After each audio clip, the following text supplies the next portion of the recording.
This is Prescribing Growth, the video series where we talk to the most incredible minds in auto reconditioning about what it takes to grow successful businesses.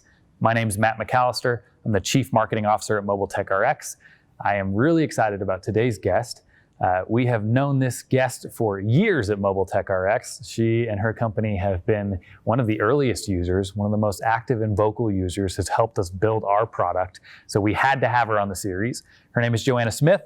She's the CEO of Pro Auto Spa in Colorado Springs, Colorado. Joanna, thank you so much for sitting down with us. You're welcome. Thanks for having me. So let's give the people what they want to know, which is tell us about Pro Auto Spa. What does Pro Auto Spa do and how long have you been involved with them? Okay, Pro Auto Spa we're elite auto finishes. We started as Ding Magic. My husband is a paintless dent repair tech. He was mobile for years and years. We moved to Colorado Springs in 2012.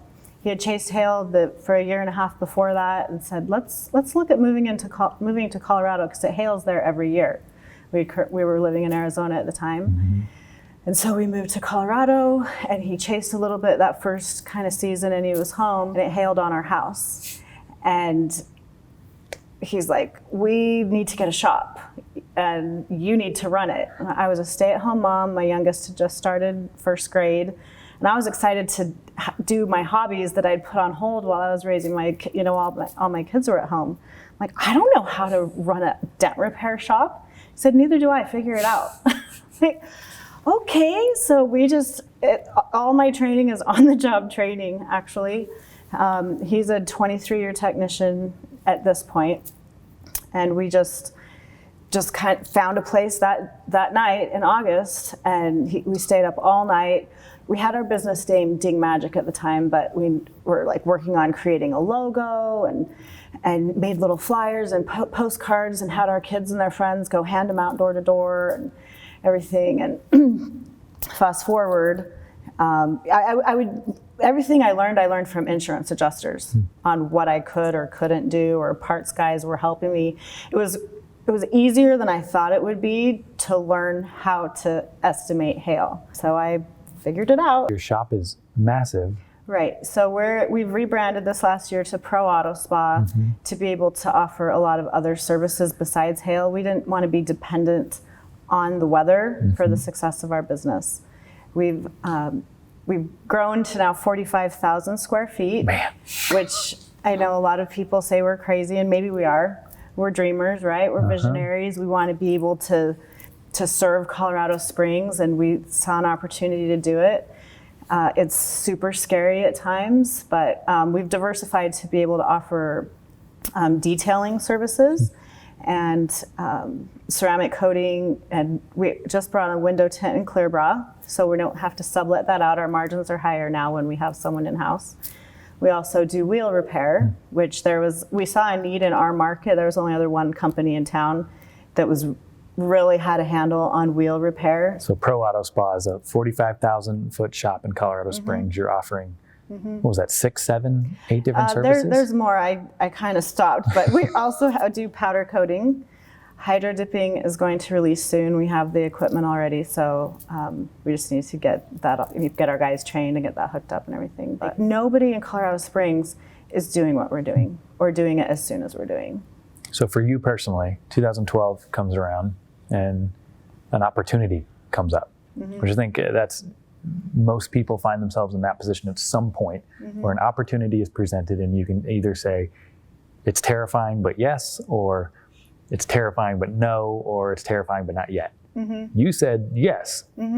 What was the scariest part of saying yes to that opportunity? The scariest part is I didn't think I had any marketable skills, honestly. I was a stay-at-home mom. I hadn't worked since I was in college before we were married. I'm like, how can I run a company? Fast forward a few years where I excel at storm management, catastrophe management, and having lots of hail work and doing all the moving parts and logistics. Like, I thrive on that. It took me a few years, but I've had employees ask me, is your degree in business management? Because you're so good at this. Like, no, it's not. I have no training for what I'm doing. How'd you teach yourself? I surround myself with people smarter than me. So I was just a stay-at-home mom, and I would I called a gal at a body shop that we worked with. She ran the shop there. And I said, hey, Debbie, can I take you to lunch?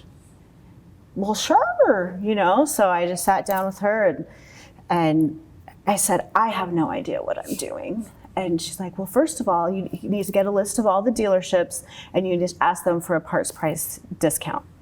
That's kind of how we started. And then it just kind of went on from there. And I was researching one of my competitors and it said that he was PDR Nation certified. Well, what's PDR Nation? So I looked it up and it's certification to be, to be found or to be like legit PDR companies or techs or whatever. And so I called them and talked to the guy. Oh, and we give you free tickets to MTE. What's MTE? And so, honey, we're going to Florida, And so I had gathered some, at the time, Ding Magic stickers or notepads or pens or whatever to go share with everyone. And he's like, I'm not sharing anything we do with anybody. We have to keep it secret to ourselves.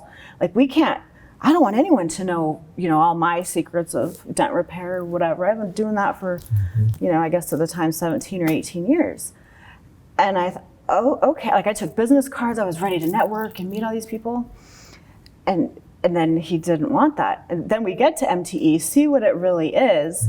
And this is going to tie into Mobile Tech RX. I go to Paul Cordon's class on high-level pricing, high-level sales. And I just, I was near the front, I'm taking notes, I'm texting my husband, you have got to meet this guy. Now, Paul's going to be totally embarrassed that I'm mentioning him right now. But Paul's in one of our episodes. Is he good? Yeah. Well, but I had my employees meet him yesterday. I said, you are a celebrity in our shop. As an outsider coming in, trying to run a profitable business, I thought, the matrix aside, seriously, we've been using this for 20 years. And you don't have to price a 1-inch dent for $75 anymore. Honey, can we just be done with that? And so I'm seriously Paul Cordon's best student. I should get a graduation certificate or something. We'll have to talk to him about that. But I think one thing you've done is there's not many people who are comfortable saying, I don't know what I'm doing, help me. Just being able to admit, I don't know everything, because nobody does, help me. And then 2, your outside perspective has clearly made a difference in your business, because there are many things where industries get stuck and where companies get stuck is by saying, I don't know, this is how it's supposed to be done, but it's not working. And they would just give up. And so I guess it's not meant to be. But finding solutions that no one else would think about requires someone who can either bring an outside perspective or can force themselves to have an outside perspective. I think that's where Pro Auto Spa's seen success, and that's where you've grown as much as you have, because you haven't bubbled yourself into what the industry's always done. Right. So back to our MTE, Paul's class was where I realized, no, we have to network with these people, because we always knew that Ryan was a really good technician because he was doing the stuff that the other guys couldn't do. And when he chased hail, he was not turning down jobs other guys did. So he knew, now that he'd been working with some other people, wow, his confidence went through the roof. Wow, I'm pretty good. But then what I learned at MTE that first year was, wow, we can price a lot higher, and we need to meet more of these other people. And so we, went to the PDR college booth and met Shane and Keith and, some other things. We just meet some of we call them the Facebook famous people, you know all the names, but got to meet with these people. And then I was able to connect with them on social media, where my husband doesn't have social media, so I can't get in the PDR Techs Only group. They wouldn't let me in that one, but they should. PDR Shop. PDR Techs Only. You should let the CEO of Pro Auto Spa in your group. Retail Shop Advice or some of these others, PDR College Podcast or 300 Group or whatever.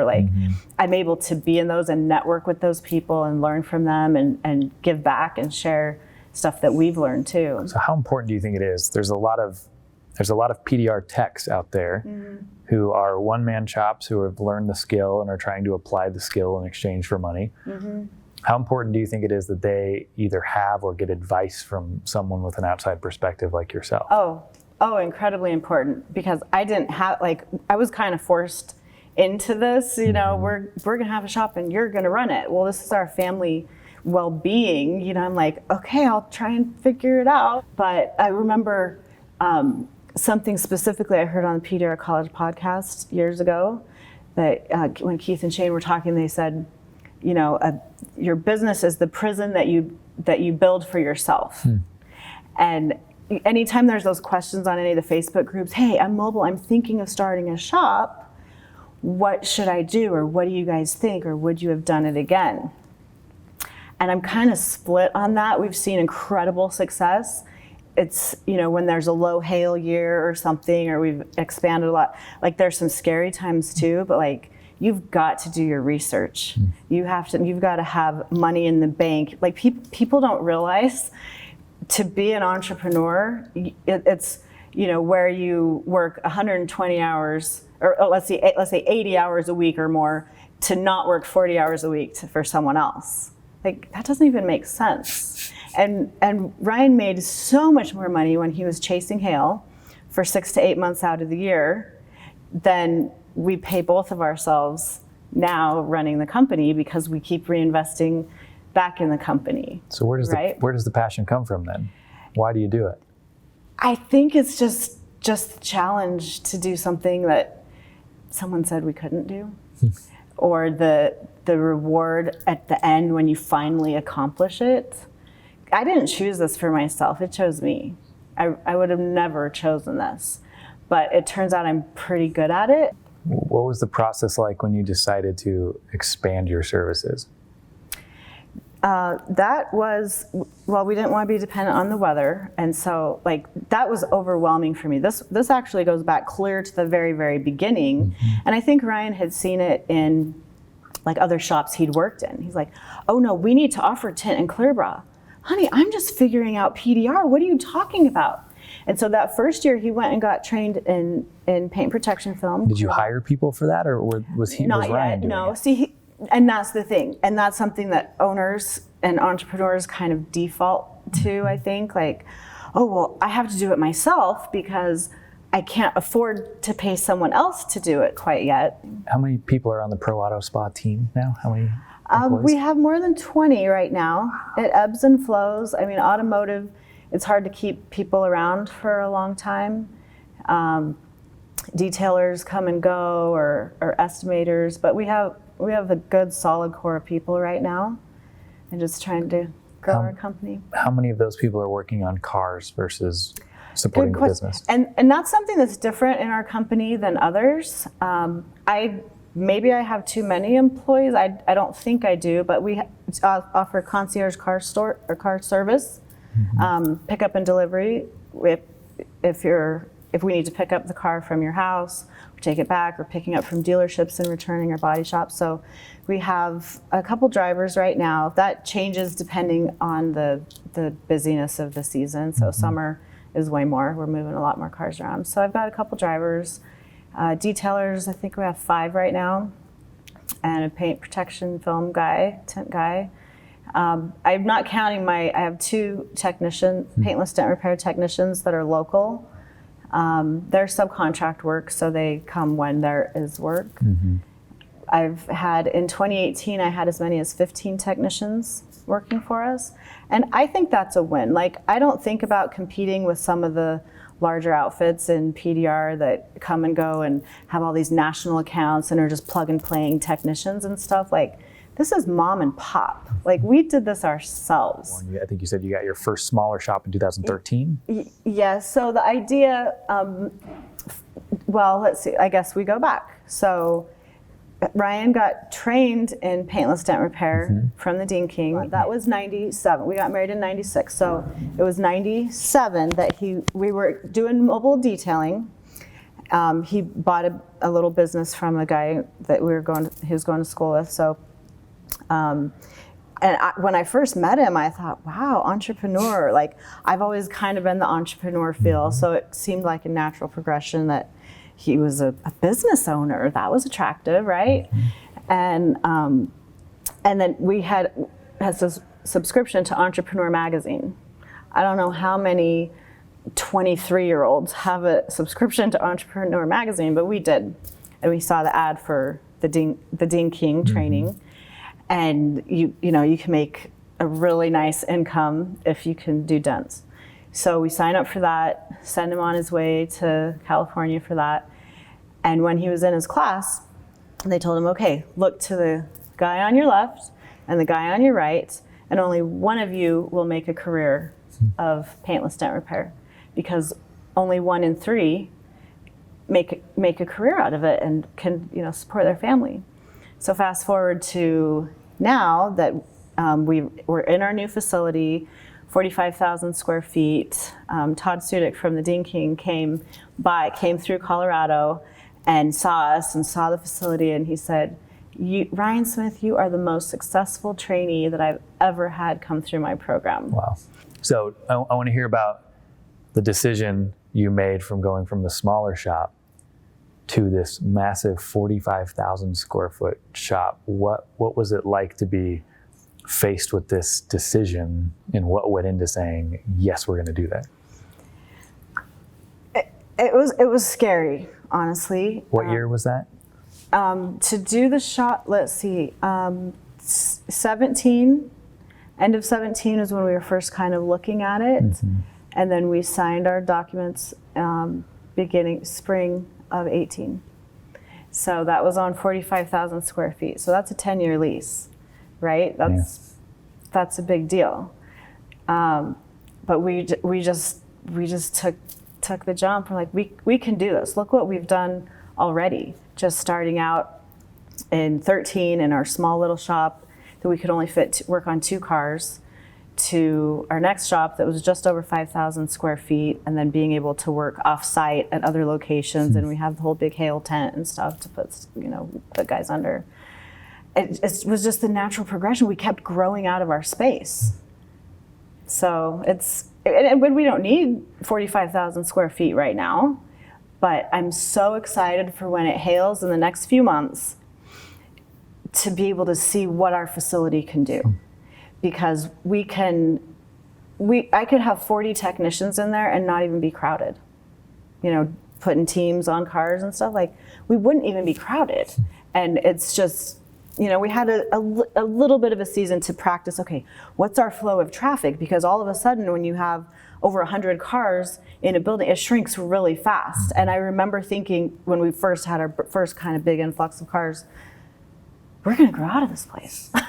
I thought that. I'm like, this is 45,000 feet. How are we gonna grow out of this place? And I thought, okay, once we get to that, someone's gonna have to buy me out, because I don't want to have to do it. Be like, we got it to here and we could get it further, but like, wow, this is gonna be 100 employees, all different levels of management, contracts all over the place.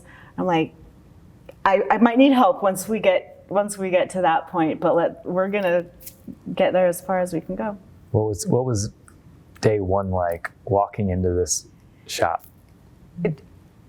Humbling, like, okay, we're gonna do this. Here we go, kind of thing. But it motivates us to just keep talking to people, like just the laws of attrition, right? We have to keep adding more clientele, more accounts all the time. What do you feel like you personally, as CEO of this company, bring to the organization that most other auto reconditioning companies don't have?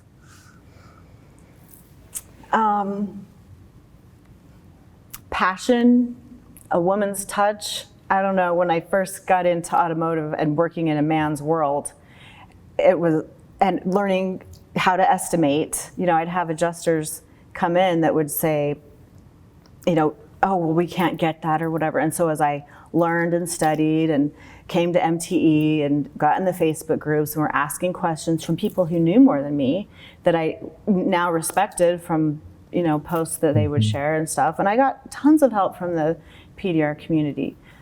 But I love being a strong, powerful woman in a man's world.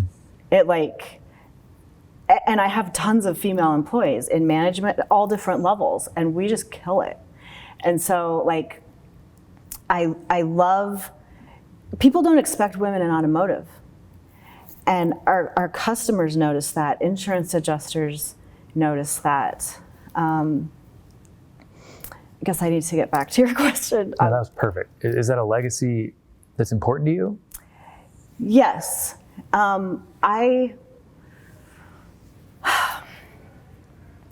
want to be able to show my husband, my kids, my employees that like, this chose me, and I just figured it out, and I've surrounded myself with people that could help me. I'm quick to make decisions, and to move the company forward. I have incredible faith that when it does get hard, it's going to work out still. Mm-hmm. A lot of people aren't like that. It's easy to give up when things look super scary, or it doesn't hail one year, or whatever, or employees, damage a vehicle that, oh, yay, I'm the owner, I get to pay for that. Like, there's stuff people don't even think about when they go into business for themselves and managing the employees. And as we get bigger, there's more employees to manage, there's more room for error, there's more room for costly mistakes that we then get to take care of. So that's a downfall of, being self-employed at this kind of a level. Mm-hmm. What are some of the things that you've learned along the way that you think will be most impactful, not only to the business in the future, but to the example you're setting for the people around you? The biggest thing for me is that I can do hard things, right? And that I've been able to find a passion and at times joy. It's not always joy, but a hail season, I love it because it's like money's just falling out of the sky and I have to just get a basket big enough to like round it all up.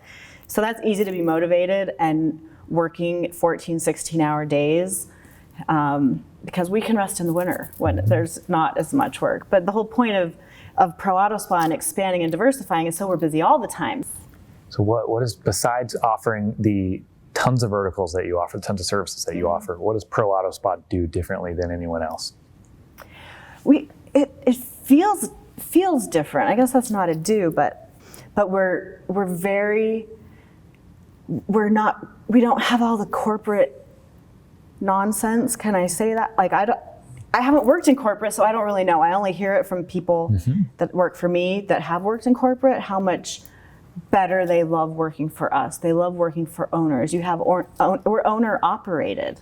Now, over the years, I want to start to be able to duplicate myself and back ourselves out in the next few years, but our employees love and our customers love that we're owner operated. They can get to a decision maker if they're displeased and they can't get it resolved at our management level. They can go straight to ownership. Yeah. Well, Joanna, I think your story to me, as somebody who is a complete outsider of this industry, is one that I hope to see more of. And that a lot of people can take the route of trained in PDR tech, do wholesale, open my first shop, hire a few people. That's a path that we hear a lot of. For the industry to mature and grow, outside perspectives are required. And this is just my opinion, but I think what you've done for your company is because of the outside perspective and how much you've leaned in to listen, learn, and bring an opinion that might be different than somebody who's got 20 years experience pushing dents. Yeah, I think you're right. So I thank you for sitting down with us. I thank you for being as vocal as you have been in the industry with our company. I hope to see more CEOs rise up to say we can do this in a different way. We don't have to do things like we always have. I think that's the only way the industry is going to go from where it is now to higher levels. So thank you for joining us. We really appreciate it. Yep.